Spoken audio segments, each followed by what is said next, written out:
Welcome to Sorare Economics, where I intend to teach you some of the most important parts of Sorare that are often misunderstood or overlooked.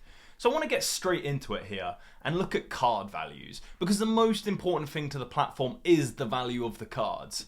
And for me, value is determined by the benefits and opportunities granted through ownership. Now, how is that related to Sorare? Well, your VIP tickets, your experiences that you can win. Most important, or the most prominent for people, the money you can win. Let's not forget you can also win memorabilia as well as more cards. They're basically the prize components that make up Sorare that are really the reason everyone plays it, along with maybe a bit of fun as well now and again, as well as the stress. But what I want to do is look at a case study. So I'm going to look at a Rare Division Premier League in season to start. And at the moment, that prize pool is £18,576 per week.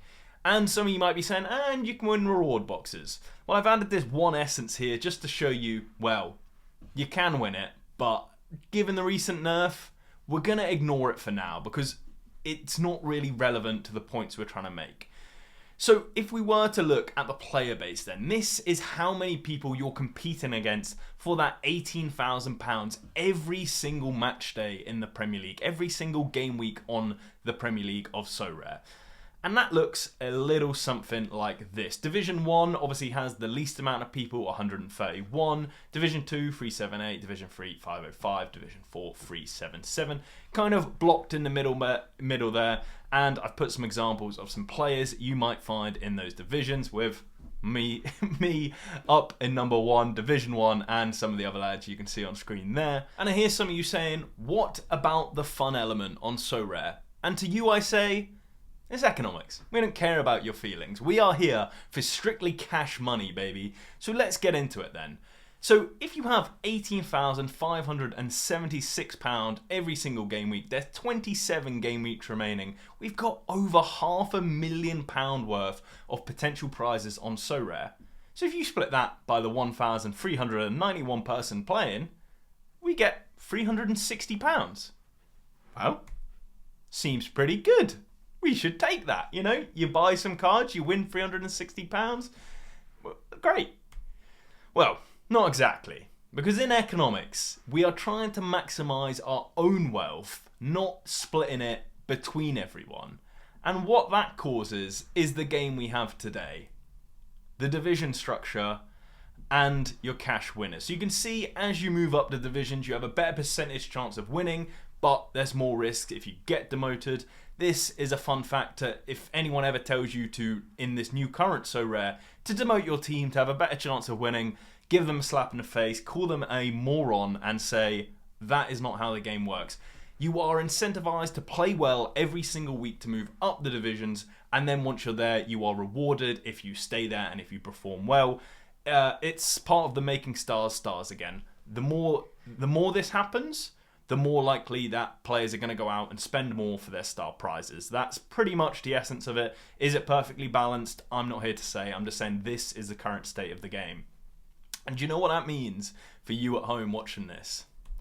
Yeah, you will lose. You will be a loser. And the reason for that is very simple. Because if we're looking at the cash winners in Division 1, 35, 2, 30, and so on and so forth, that means there's going to be 115 winners per week versus 1,276 losers per week. And that's why on Sorare Twitter, you often get this. You get people whinging, you get people complaining. Because the majority of the game will always be losing. It's how it's structured, it's how it works. Yes, you can go and give everyone £360, but that also wouldn't work because there'd be no competition, no sustainability, and it just wouldn't work at all. So I want to touch on that firstly just to say, like, look, when you see negativity, it's natural. You know, this is what happens when people lose. And obviously, I know it's not the same 115 people winning every week. It's not the same 1,276 losing every week. But for now, I'm going to go into how do you lose if it's free to enter? Well, the cost of deflation. I think a lot of you would have seen this. Supply goes up, prices go down. That's natural economics. So I'm going to look at it on a kind of in-season and out-of-season basis. Now, I will say throughout this, I'm going to refer to the classic cards as out-of-season because it's so much easier and so much better to refer to them as in-season and out-of-season. So for an in-season card here, we're just taking an example like Cole Palmer. From his first price, or his initial, price offering, because there's often this kind of trying to find the right price when no one really knows what someone else will pay for it. You get these fluctuations. But once you've settled, once you've got a couple of sales through, you roughly know the price of acquiring a brand new in-season Cole Palmer. So in game week 1, he's going to cost X amount. In game week 38, he's going to cost Y amount. And my analysis, and it'd be hard to dispute this, but as time goes on through Sorare, those two prices are they're gonna merge together into one single price because in-season cards become out-of-season cards as time goes on. So their prices will pretty much diverge into one. There are a couple of different examples where technically in-season cards will have a little bit extra utility at the end of season for those trying to build and extend their collection bonus, but the value of that is very, very low. So let's look beyond just one player then. Let's look at a whole base from different tiers throughout the list. So we've got Cole Palmer, Robert Sanchez, I'm really testing myself here, Jared Bowen, Darwin Núñez, don't know Marilla's first name, and Eddie Nketiah. So they are here, and the prices you can see in season, and you can see the prices for out of season. Now what I'm trying to demonstrate here, firstly, more reward is more risk. The better players are expected to lose more value over time because they're more valuable. And the other interesting aspect, just to kind of touch on, not really a point to bring with it, is that your percentage premium, typically the lower down you go, the higher it is. And for me, that's just basic, that where, people are much more willing to pay 3x of £5 than they are to pay 3x or £400. So naturally, as you go up, it's harder for people to pay that premium, so it happens less. So typically, we've seen, 200, 250, 270, 312. It jumps up. The tier 4s and tier 5s, pricing's a bit wishy-washy, and ultimately, they're so in a lack of demand that, it's just as and when people want them. It's not a true factor of pricing. But now I want to touch on the classic card inflation, because that is what everyone's talking about recently. It's obviously very important to the game, and let's get into it. We know card supply goes up, card prices go down. That's actually an actual incentive. Why I put it actually as a slide here is because I see so many people complaining about Sorare. It's a failure, my cards have gone down, all of this. It's how the game works. It's genuinely how the game has always worked. There was a temporary period where so many more people were joining the platform than it outweighed supply. So it's actually the demand was shifting faster than supply. So your card prices could go up. Because of the way it's structured, where more season supply comes on every year, that was never going to last. And it's a pipe dream for people that think it will last. So just bear that in mind when you see people complaining that their card values dropped, because it's built into the platform. And look, if you didn't know that, maybe a video like this helps you. Maybe you'll drop a like, maybe you'll subscribe. And even if you did know, do all of those. I really appreciate it. Thank you. But there's actually more to it than just card prices going down. Even in this same tier, there will be a change on how quickly your card devalues, because an increase in supply has a greater impact on cards with lower initial supply, because the relative change is more significant. To simplify that, imagine there was one of something in the world, just one card that everyone wants. It can be any sort of asset or anything. One person has it and everyone wants it. The price is going to be a lot higher than if there is 100 versions of that. And it's very true to Sorare, even though you don't see it as much. So what you can see on screen here is we've got Cole Palmer, Virgil van Dijk, Robert Sanchez, Declan Rice. Felt like I put someone twice, I missed someone. You can read it. But essentially, what I'm trying to show here is that Cole Palmer has 91 in-season cards, and out of season he has 150. So when we see that transition from in-season to classic season at the end of the Premier League season, a lot of seasons there, we're seeing a 47% increase. Whereas compare that to the same tier of card, tier 0 Virgil van Dijk, he only sees a 21% increase. So what that means is that the supply increase on Cole Palmer has more relative effect. So he's likely to fall further than, say, a Van Dijk.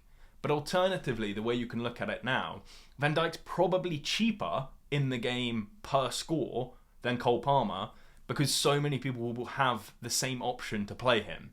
So there's more supply of him, so it's harder to, diverge your score. But what I'm trying to point out is that it changes based on how often or how much more supply is coming to the market. That will also affect how quickly your card prices fall. Now, I know a lot of you will want to talk about the other side of the equation, which is demand. And I will get to it very shortly. Let's just recap so we're all on the same page. When in-season becomes out-of-season cards, that's an increase in supply. We know that will drive down prices, and we also know it will drive down prices based on the initial supply. So when you have a greater out-of-season supply of a card like we had with Van Dijk, that will have less of an effect than if we had a smaller out-of-season supply like we have with Cole Palmer. So, what about demand? Of course, it's going to play a huge factor, future expected score, the age of the player, any transfers. But the problem is, it's a case-by-case basis. You can't say a blanket statement saying cards will be less or more in demand for next season. Of course, that will have an effect based on how many users join, how many users leave. But again, that's near impossible to predict. You can make an assessment of it. But for now, I'm just going to kind of leave it to the side and assume that everything is in this kind of stable demand growth period where it's just like demand stays static throughout, even for these boys potentially moving to Saudi. But that's up for you to decide. That is part of the game, who you pick. Now, would you do nothing is my next question. Because let's remember, right, value is determined by the benefits and opportunities generated through ownership of that card. So, in season, they have a fixed supply of rewards. It's cash, it's the same every week, it's the same in September, it's the same in April. Great. Not so great for out of season, which has a variable pool. So you don't know what it's going to be today or tomorrow or the next day. Well, maybe no today, but you don't know how it will change over time. And that causes an effect that a lot of people are highlighting and I want to touch on. And I'm going to touch on in season and out of season. The February sell-off. So what this is that if you expect prices to fall in value, you're going to try and sell them before they fall in value. So what this can often happen is that prices fall more drastically in value than you expected sooner than they expected. But in season, that actually wouldn't be a problem at all. Let's look at this red line here, where prices fell further and sharper than they expected. The expectation was that come July time, they will converge into one price where in season and out of season are the same price. But it's happened too soon. And in February, people have sold off to a point where they converge into one price. That's great news. Why? Well, the prize pool has stayed static. So what that means is that you essentially have free entry with those cards. Once you've purchased them, the price isn't expected to depreciate further, so you get a chance of winning that, £18,000 every week using your cards without that cost. So you could use them from February to July or June and sell them off and only pay, the 5% tax. So that would seem fantastic. But the other case is the February sell-off for out-of-season cards. So again, we have this red line where it's fell sharper than people would expect. So we're at the stage where in-season, out-of-season have merged. But for your out-of-season cards, they then become into what I've called no man's land, where you don't know where they'll fall, because it has a compounding effect. You think card prices are going to fall in value, so you sell your cards. Then someone else goes and sells his cards because he sees them falling in value. Then someone else expects them to fall further, so they fall further in value. And the biggest problem you have is that the rewards that you're winning are in-season cards that are very shortly going to be turned into classic cards. So in effect, your prize pool is falling every single week. Now this is something I wanted to bring up because it is going to be a concern. Now this is what I call Sorare 2.0, the very first season of it. We have no idea how it's going to affect. So this prize fall could be dramatic. We have seen in recently they've announced more cash prizes for Classic, which would help with this problem. The only problem I have is that firstly it's happening in November or December, probably December. So we don't know if that, cash availability is still there for February, March, April time. And then also added on to that, you know, it's not a known quantity. It comes up in these special weeklies where they're just going to boost on unboost card prices. And you do have the other effects that we haven't, you know, considered yet, which is if they do what we expect them to do, where you can't mint new cards for next season, then you're going to see this sort of more demand playing out towards the end of the season. So it is something I actually think we need to think about. And I want you guys in the comments to comment how you think we can solve this February sell-off problem, particularly for out-of-season cards. Now, I've seen people mention SO5, SO11. Give me all your feedback on that. What that essentially does is push demand. So as you need more cards, then obviously you'll use up more cards. Price value either goes up or remains static but doesn't fall, which both would be great options. The problem is, in order to use those cards and to get the value out of them, it's what you can win. So unless the prize pool increases, then all that's going to happen is you're using more cards for the same rewards as you were before, so it doesn't really solve any problems. Now, they can introduce more long-form competitions or some other interesting fun elements that shift the statics of demand, but I do see a slight problem with the February sell-off. The only thing I want to caveat that with is that, like I explained with your starting supply versus the increased supply, because we've had so many seasons of cards now, every new season supply actually has less of an effect. Now, a lot of Sorare managers wouldn't have seen this previously because they had such a dramatic fall in classic card prices last year. The only point I want to bring up there is the fact that they used to be more valuable, but as you know, classic cards got nerfed where there was an in-season and out-of-season version, and what that meant is that it took time for people to realise, but let's say August, September time, those classic cards, people were not winning much. They realised, like, oh, these are, you know, worthless or worth much less at least. So they fell off drastically. So I don't think we'll see this potential huge sell-off where everyone's selling. But the other point to realise is that July is typically the bottom, and then in that time from July to August is where you start seeing an increase in card prices as utility becomes closer again. So it's all a bit unknown. This is the first season of Sorare 2.0, but I hoped you like a little economics lesson, at least from my perspective. If you did, drop a like, subscribe, and yeah, all the best to you. Cheers.